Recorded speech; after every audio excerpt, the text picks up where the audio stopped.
बिस्मिल्लाहिर्रहमानिर्रहीम अस्सलाम वालेकुम वरहमतुल्लाहि वबरकातुहू। उम्मीद है आप लोग खैरियत से होंगे। हम लोगों ने कंटिन्यू किए हुए अपना चैप्टर नंबर 2।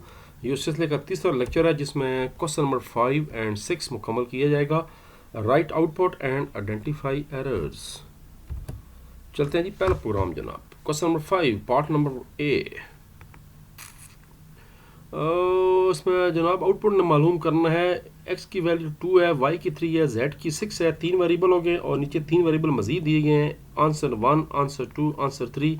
उनके अंदर कुछ फार्मूले हैं जो कैलकुलेट करके जवाब इसके अंदर देना है। जवाब आता है 079।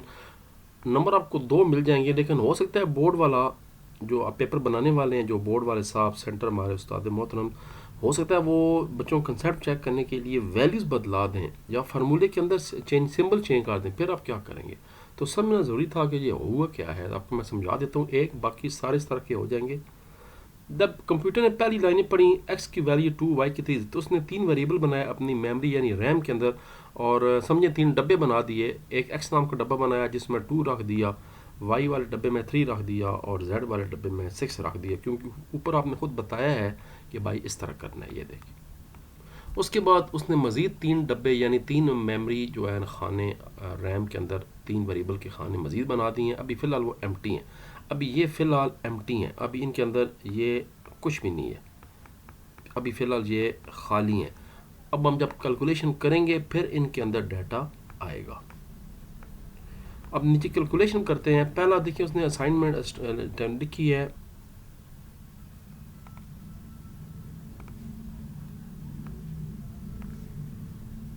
ये जनाब उसने, मैं सबको सवाल दिखाता हूँ। उसने कहा जी कि x divided by z multiply by y। अब आप वो रूल सारा बेडमास वाला पढ़ चुके हैं। अगर वैल्यू पुट करके आप देखें तो जो जवाब है वो आप देखें, यहाँ पर डिवीजन की भी सेम प्रायोरिटी है, मल्टीप्लिकेशन की भी सेम प्रायोरिटी है। तो फिर लेफ्ट से जो पहले है, पहले कंप्यूटर वो करेगा।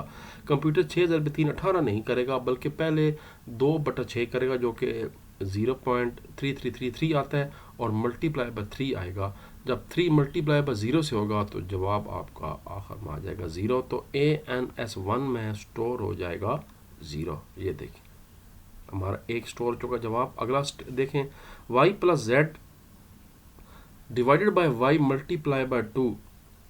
अब देखें इधर से ये भी प्रायोरिटी है, मगर डिवीजन पहले आ रही है तो z डिवाइडेड बाय y पहले आएगा, 6 डिवाइडेड बाय 3 पहले आएगा, यानी 2 हो गया।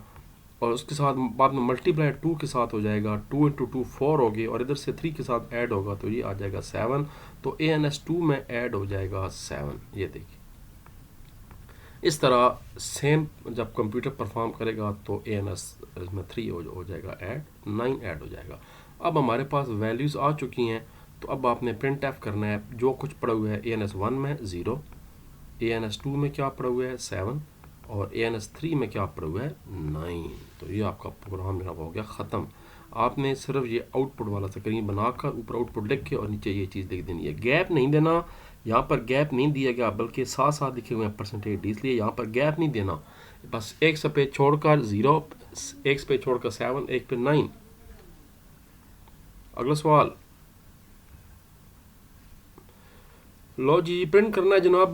प्रिंट एफ स्टेटमेंट में पहले n प्रिंट करना है। ठीक हो गया जी, n ये प्रिंट हो जाएगा। उसके बाद /n एक लाइन का गैप आएगा, फिर /n 2 लाइनों का गैप आ जाएगा, फिर प्रिंट होगा n ये प्रिंट हो जाएगा n और यहाँ पर एक स्पेस है इसलिए यहाँ पर इधर स्पेस आ जाएगी। उसके बाद /n फिर अगली लाइन पे कंट्रोल चला जाएगा और फिर प्रिंट हो जाएगा ये वाला n। तो ये जनाब प्रिंट हो गया n। उसके बाद फिर /n अगली लाइन पे फिर जनाब प्रिंट होगा ये छोटू t। लो जी छोटू t। उसके बाद जनाब /t गैप आएगा 8 डिजिट का, ये गैप आ गया दरमियान में। अब प्रिंट होगा n, ये प्रिंट होगा n। फिर ये अब /n नहीं है, ये बैक स्लैश है। अब ये कुछ नहीं हो रहा, ये एज इट इज़ प्रिंट हो रहे हैं। ये देखें एज इट इज़ प्रिंट हो रहे हैं। फिर जनाब n पे देखो, फिर n प्रिंट हो रहे हैं, फिर ऐसे ही सेम है, फिर ऐसे ही सेम है।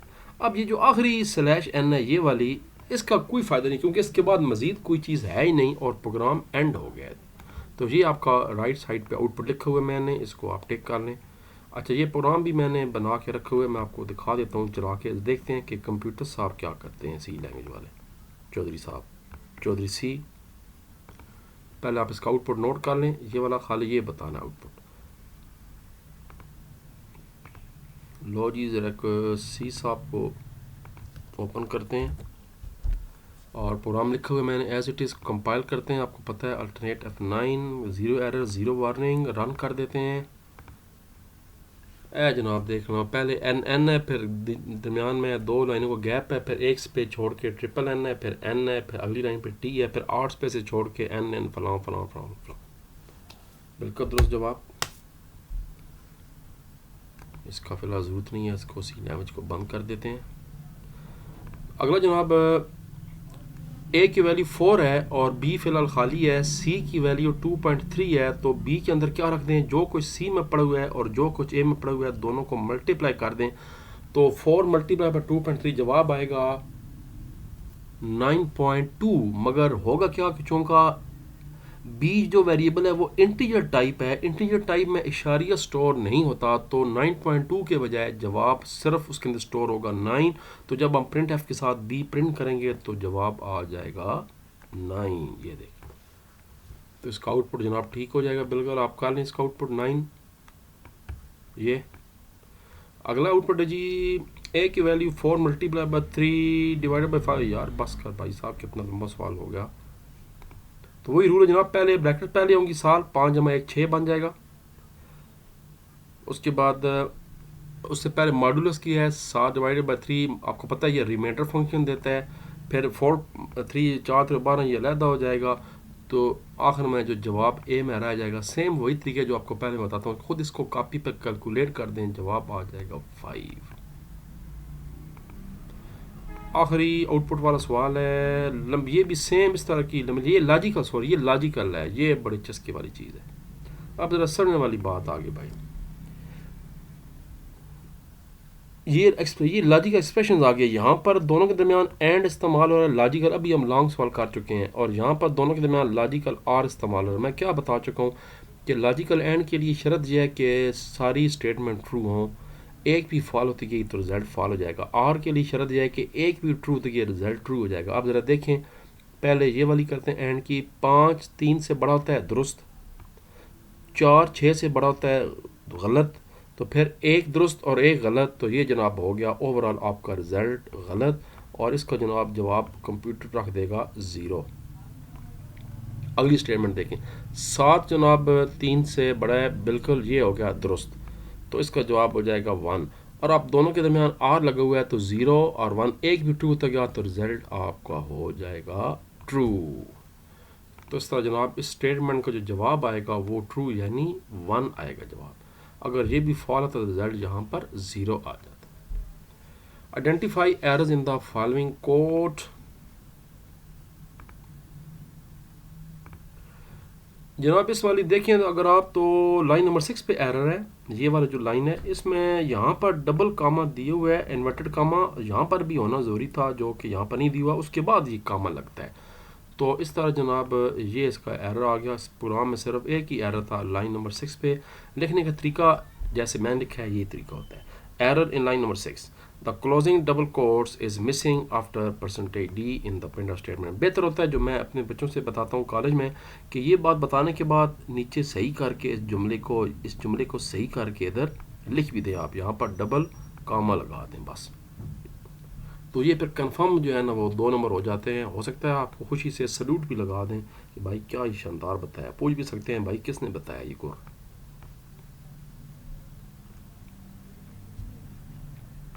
अगला आ जाएं, इसमें जनाब एरर जो है वो बहुत से हैं। लाइन नंबर 4 1 2 3, लाइन नंबर 4 पे एरर ये है कि यहाँ पर ये कामा नहीं आता, यहाँ पर सेमी कॉलन आता है हमेशा आखिर में, तो एक एरर ये हो गया। The variable line number 4, the variable declaration must end with the semicolon instead of comma, comma के बजाय यहाँ पर सेमी कॉलन आना ज़रूरी है। एक गलती हो गई, दूसरी गलती निकालते हैं। लाइन नंबर 9 पे एरर है, ये फार्मूला गलत लिखा हुआ है, इसमें जो इक्वल टू के साथ है वेरिएबल उसको इधर लिखना चाहिए, तो ये फार्मूला ऐसे लिखना चाहिए, C = A + B होना चाहिए, ऐसे लिखा होना चाहिए। 2 एरर हमने ढूंढ लिए। अब इसका तरीका वही है कि line error at line number 9, formula must be written as, अपने अल्फाज में लिख दें, मतलब आपने समझाना है बोर्ड वाले को, अगला एरर ये जी कि आप देखें कि हमेशा क्लोजिंग जो ब्रैकेट्स हैं वो उस जैसी होती हैं, उलट होती हैं। यहाँ पर स्क्वायर ब्रैकेट्स है और यहाँ पर फ्लावर है। ये तो ख़ानदानी पक्की गलती होगी, तबाही होगी, बल्कि आप कह सकते हैं धांधला हो गया प्रोग्रामिंग के साथ। तो error at the last line, यानी लास्ट नंबर लाइन नंबर 10 पे एरर है, closing bracket must be replace with flower bracket instead of square brackets. ये वाली ये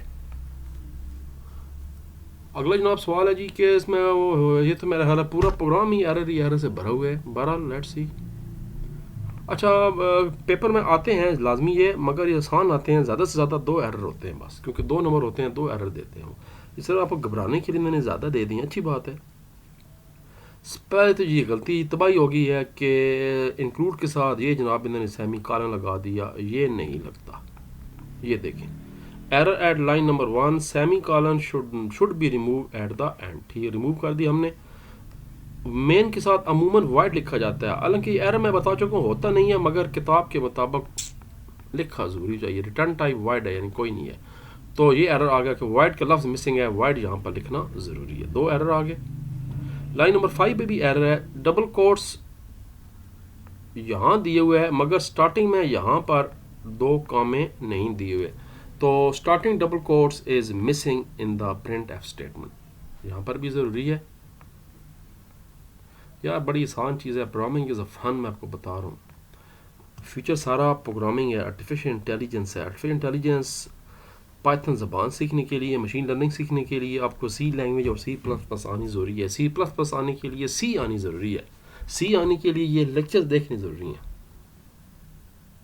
और ख़ुद मैंने कहा प्रैक्टिस करें, मोबाइल पे कर लें, कोई कंप्यूटर की और लैपटॉप खर्चा करने की ज़रूरत नहीं है। सिंपल मोबाइल पे प्ले स्टोर में जाएं, बजाय PUBG इंस्टॉल करने के, वो क्लैश ऑफ क्लैन मलैन क्या है, नीड फॉर स्पीड, सीधा सीधा ये है कि एक सी लैंग्वेज कंपाइलर इंस्टॉल कर लो, ये प्रोग्राम लिख के खुद चलाएं उसके ऊपर। आपको बता रहा हूँ ये फ्यूचर सारा कंप्यूटर साइंस, आर्टिफिशियल इंटेलिजेंस, सारी प्रोग्रामिंग है। अगला जनाब एरर एट लाइन नंबर 6 पे एरर है, फिर एरर आ गया। स्कैन ऑफ के साथ यहाँ पर डबल कामा आना ज़रूरी है। परसेंटेज डी के आसपास डबल कामा मिसिंग है। Percentage D must be enclose with double quotes, 2 कामे लगाने, डबल कोट्स लगाने ज़रूरी हैं। आखिरी लाइन में ये एरर आ गया, सेमी कॉलन यहाँ पर भी नहीं लगता। Semi colon after flower bracket is invalid, allowed नहीं है यहाँ पर। चलो जी, रोलिंग हो गया। तो ये जनाब इसको आप नोट कर लें। और आखिरी प्रोग्राम है, लाइन नंबर 1 हमें ठीक लग रही है, इंटीजर मेन ठीक लग रही है, ब्रैकेट है, फ्लोट यहाँ पर गड़बड़ होगी, किधर ठीक लग रहा है, इधर हैश किधर गायब हो गया। आपको पता है यहाँ पर शुरू में हमेशा हैश का साइन लगता है। ये देख लें ऊपर वाली लाइन में, देख लें, ये देखें हैश लगा हुआ है, ये देखें हैश लगा हुआ है, तो यहाँ पर हैश मिस है। तो पहला एरर आ गया, एरर एट लाइन नंबर 1 पर डम ही एरर आ गया। Include statement should start with the hash symbol. अगला जी लाइन नंबर 5 पे एरर है, स्क्वायर ब्रैकेट्स, ये देखें, ये ब्रैकेट्स नहीं होती, इनकी जगह पैरेंथेसिस होती हैं, ये और ये होती हैं। तो स्क्वायर ब्रैकेट्स को रिमूव कर दे और उसकी जगह पैरेंथेसिस यूज़ करें। तीसरा एरर आ गया जी, फॉर्मेट स्पेसिफाई। देखें यहाँ पर प्रिंट जो एफ हो रहा है वो फ्लोट टाइप था, तो यहाँ पर परसेंटेज एफ होना चाहिए, परसेंटेज सी नहीं होना चाहिए। Format specifier percentage C must be replace with percentage F. अगर ऊपर डाटा टाइप 4 होती, कैरेक्टर डाटा टाइप, फिर ठीक है, आप नीचे सी लिखते हैं। डाटा टाइप आपने फ्लोट दी है तो फिर फॉर्मेट स्पेसिफायर भी परसेंटेज एफ होना चाहिए ना भाई साहब। लो जी, फिर ख़त्म हो गया, प्रोग्रामिंग शुरू हो रही है। तो फिर वीडियो को जनाब बंद करते हैं, टून थोड़ा सा देखें, एंजॉय करें, उसके बाद अल्लाह हाफिज़। अगली वीडियो चलाते हैं, अज़ान भी हो रही है, नमाज़ पढ़ते हैं, देखते हैं।